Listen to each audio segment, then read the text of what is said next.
Hi, I am Alfonso Muchacho and I'm back working on part 2 of a track from scratch. If you haven't seen part 1, you should probably watch it, but this is what I made in part 1.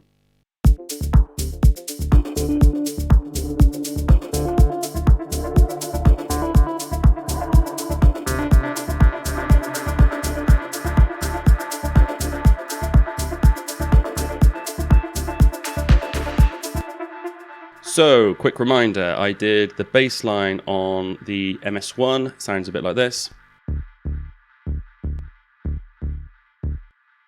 Very simple, the kick is one of my own. All of the percussion sounds like this.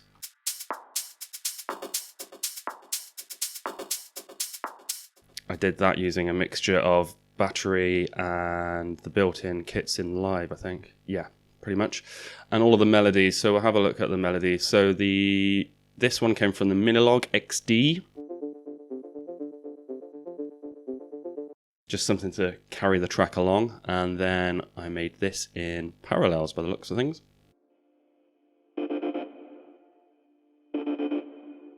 Using analog here to trigger the gate. Then I also made this melody in Diva.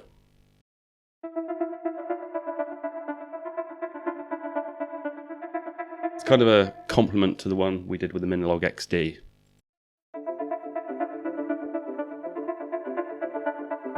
Really carry the track along.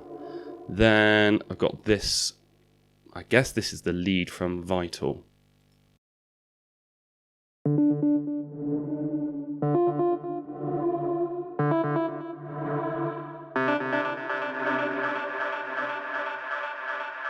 And that's just a preset I made with a load of delay on the end of it using Valhalla Supermassive and sending it to the built-in live delay.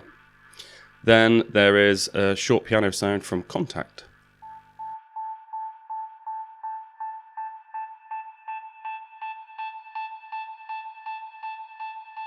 It's a harpsichord. Who knew?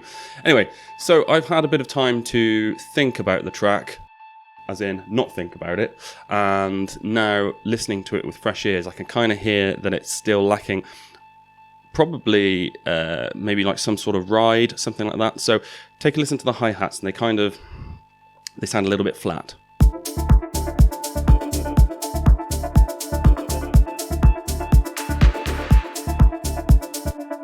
So my thought process with this is, that's fine, but when you want something to kick in, as in a bit more pace and urgency in the track, then I think you'd want something extra on top of it.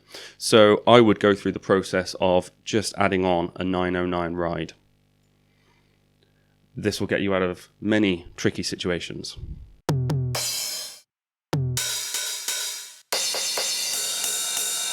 All of it just sounds so good. The one thing that the ride does is it kind of gives energy and pace to a track.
So listen to the difference in how fast the track sounds.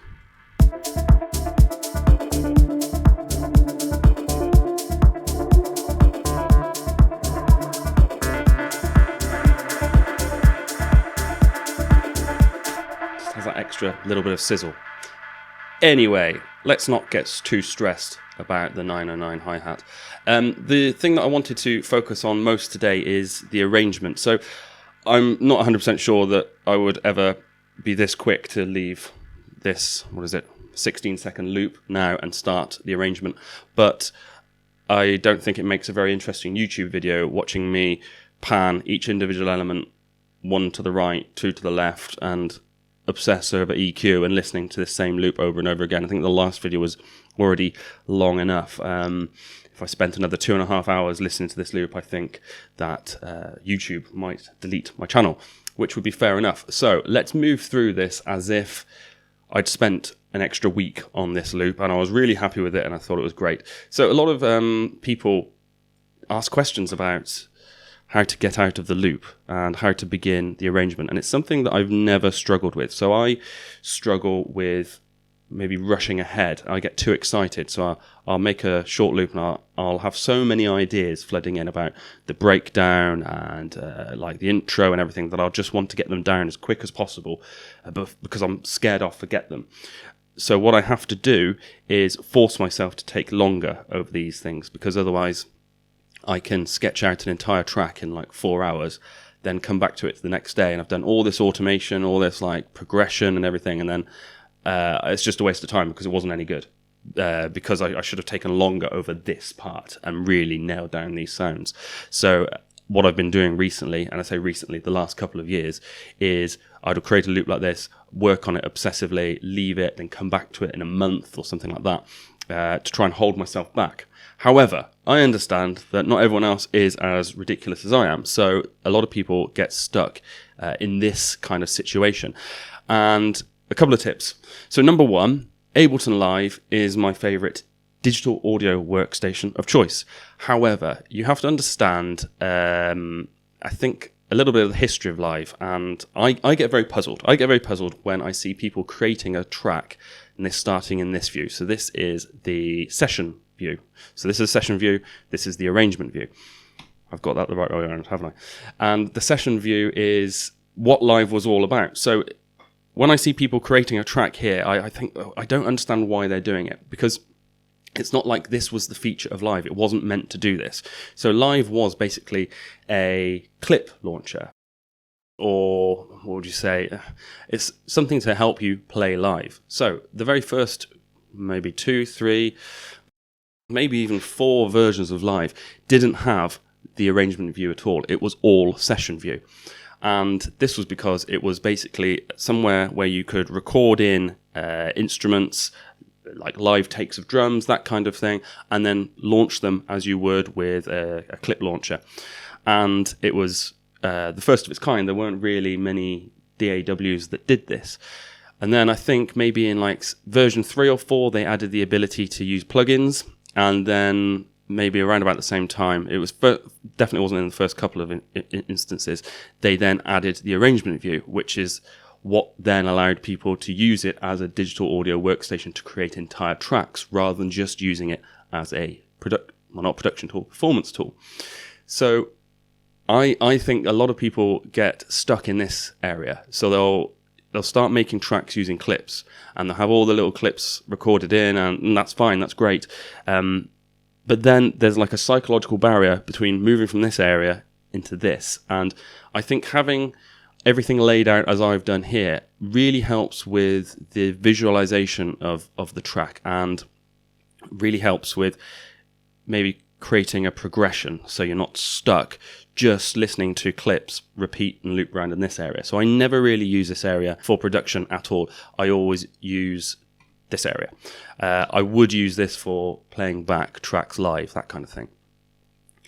So, number one, if you're using Ableton Live and you have trouble getting out of the loop, I would try using this area, try using the arrangement view, because what's super simple, and I know it's going to seem really simple, is I can go like this to the entire arrangement, and then I can double it. There you go. And now my track is 32 seconds long, and I can go in and start doing things like, I just want to remove the drums. There we go. Can do that. Now, it's a lot more difficult, I think, to visualize it in this way. So if you're getting stuck, try doing it like this. If you work in a different digital audio workstation, such as Logic, Cubase, other audio workstations are available. If you work in those, or you already work in this view in Ableton and you get stuck, the way that I always think about it is this, 15-second loop is the entire track. The real skill is in making it interesting for 6 minutes. And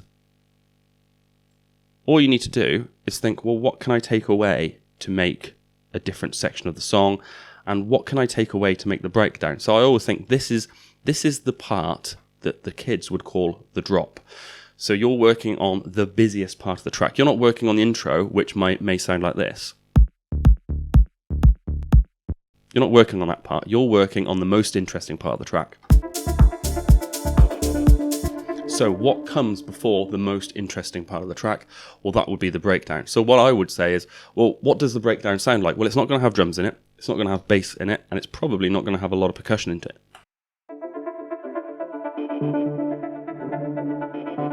It's going to sound a little bit like that. So how much can I take away, and what's the most interesting part of the melodies?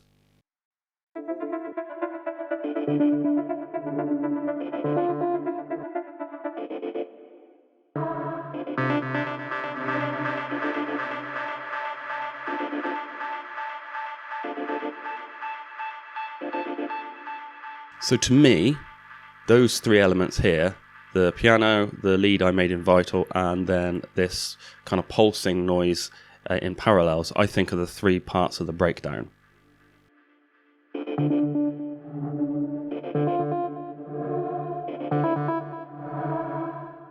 Now we may want to go in later and add more elements in, maybe a pad sound, something like that, something to create a build-up. But I would say that this is a really good place to start, as considering that's the end of your breakdown. So just copy and paste it like this. It doesn't have to be any more difficult than this, and you can always go back and change it. So don't get stuck up on anything you delete or anything you change at this point like you have to live with. That's not the case at all. So I would take away all the elements that I turned off,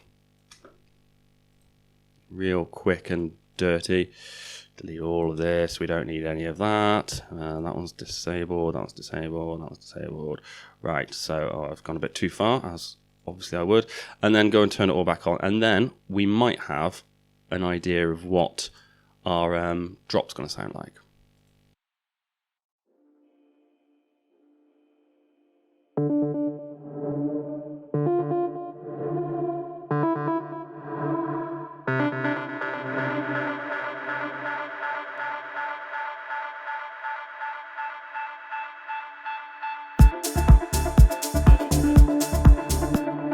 So this might be a bit controversial, but in dance music, I think that this moment here is, this little moment here is the most important part of the track. Now, it's not the only thing that matters, but it's the part that people will buy the track for. So when you go onto Beatport and listen to the little preview, it usually focuses around this part. Some kids call it the drop. Now, I would work endlessly on this part of the track. Now, I know that this is kind of already done because we spent a long time doing that in the last video. So what do I need to do here? I need to make this part more exciting. So what would I do? I'd create a transition. I'd create a build-up, something that's going to give the track that piece of tension, focus, and excitement before the drop comes in. Because as you can hear, it's a little bit underwhelming.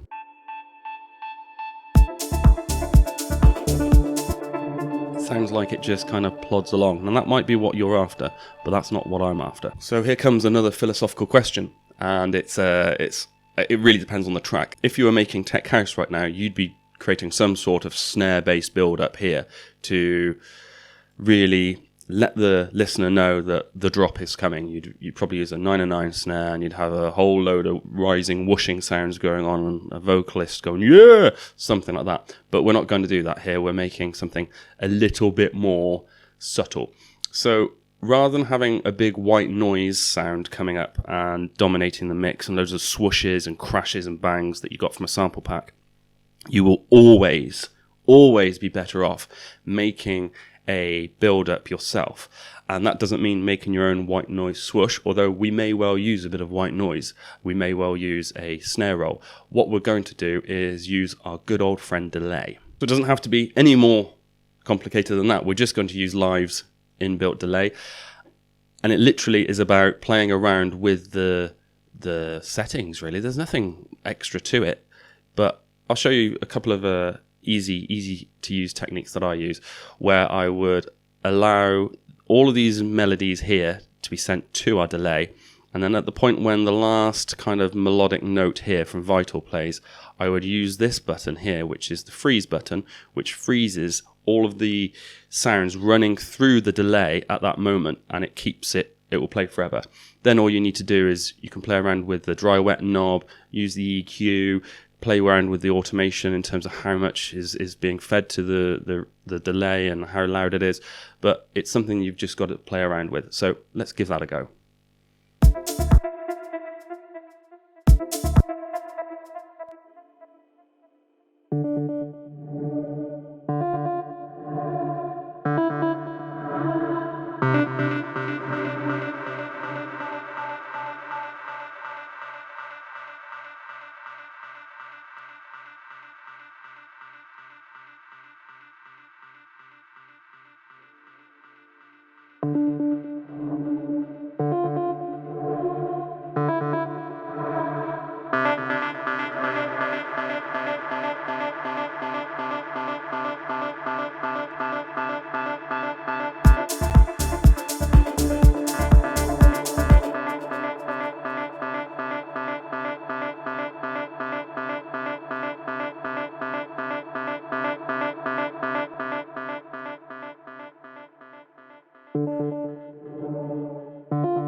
something like that. I would fiddle around with that for another 450 hours. So you don't want to watch me do that, but something like that might work. Then there is always the option of having some sort of impact noise, something like that here. I try to stay away from really cheesy sounds, but it's not always that simple. So occasionally you have to go in and drop in a little bit of a noise drop like this.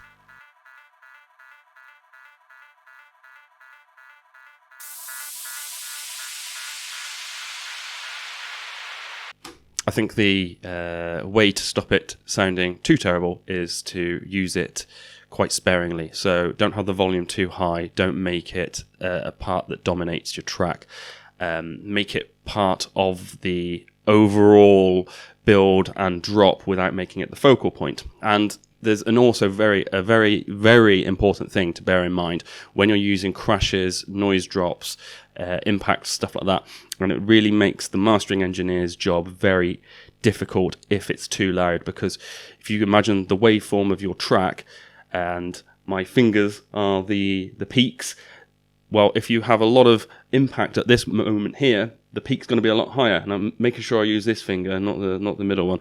What that means is the limiter and compressor that's on the master channel is going to have to work a lot harder to squish that peak down, and it's going to affect the overall loudness and impact of the drop. So you really need to make sure that you're not having a huge spike in energy at this point, even though it's the most energetic part of the track, and naturally it will have a bit of a spike anyway, but you can't have it where it's like 3 or 4 dB louder than any other part in the track, so it would be a nightmare.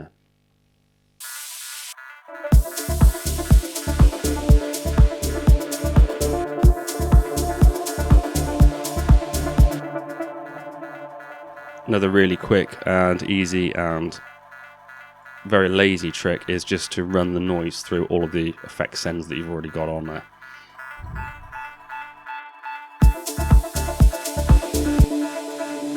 Right, let's take a listen to it then.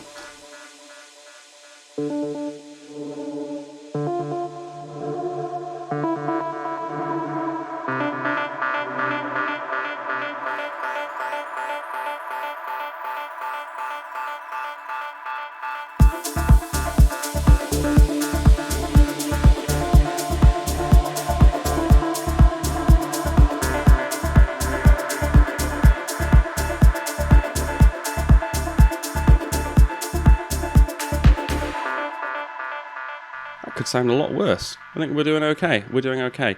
So what would I do next?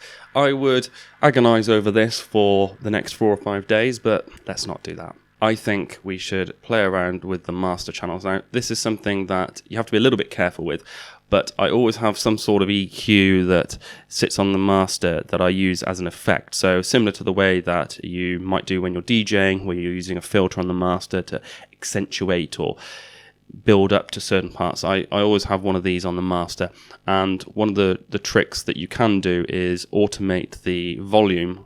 I'll show you this way. You probably shouldn't do it this way, but I'll show you this way. You can automate the volume to make it quieter during the end of the breakdown, so that when the drop comes in, it's a lot more impactful and really noticeable. Now, most people won't notice the audio level dropping here, and I mean, just be very careful with it. Don't go too far. I usually go down at a maximum of minus 1.5 here. However, what I'm doing here that you shouldn't do is I'm doing this before the mastering stage just to show you. And I might do this on this track just to get a feel for it and see what it would sound like. But I wouldn't have this automation here in the track before the mastering stage. I do this right at the end of the master. So imagine I've got all my mastering plugins here. I would then do it right at the end on the very last fader in the chain to make sure that what I'm not doing is just changing the amount of energy that we're feeding the compressor or the limiter at the end, because really you're probably not going to be dropping down the volume considerably if you're doing this before the limiter, because it's just going to limit more and then limit less and then limit more again. So always do it after the final limiter, preferably on the main output fader, but it's something that's worth having a go with.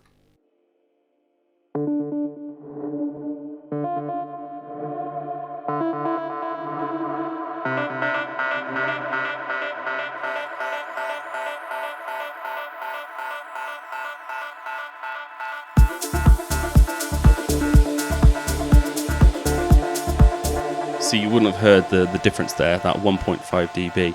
You didn't notice it. It wasn't like the breakdown seemed quieter, but it was 1.5 dB quieter. And then that means that this part of the track is 1.5 dB more, which is what we want. We want more at this moment. Maybe we don't need all this coming. Another thing to do is literally spend 3 days of your life turning things off. If you've spent enough time creating this moment here, all these individual elements that sound great, then try turning things off. Most obvious one here is to turn off all the hats.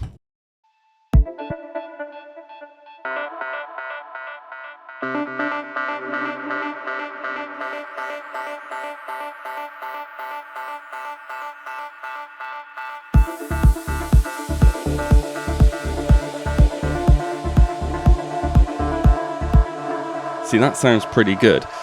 And what it also gives you is it gives you another chance to bring more elements in. So let's say we didn't have any hats here or any of our percussion here. We just literally moved them over here, took all of this out. Obviously, we'll spend a bit more time doing it than what we're doing here. This is just for illustration purposes. Now, that gives us almost a second drop here. So rather than having to add more elements in to make this part more interesting, because we've listened to this part over and over and over, and then, well, we're going to have the same part here. That's no good. What I've done here is I've just extended the amount of interest and new things we have coming into the track without adding anything, because I'm taking things away.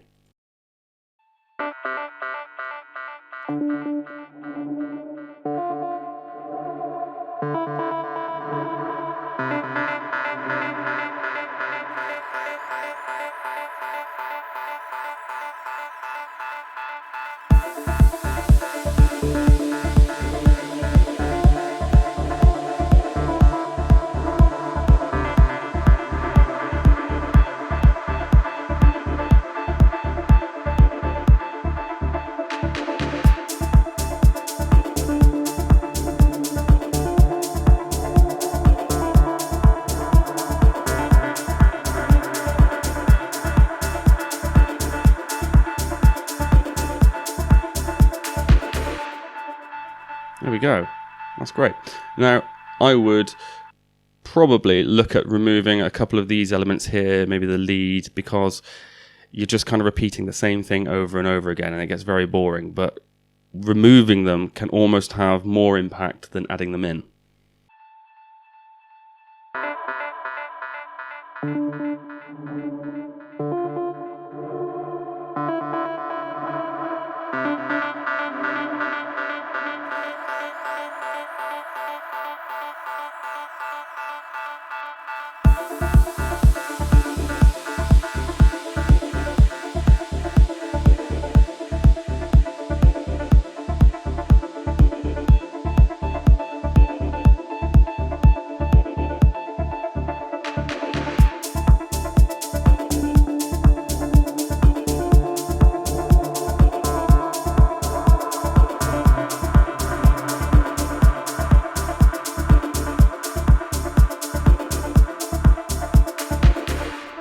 See what I mean? By taking out this main lead here, you didn't miss it, you didn't notice that it wasn't there, it didn't sound more boring, but when it came back in, it was more interesting.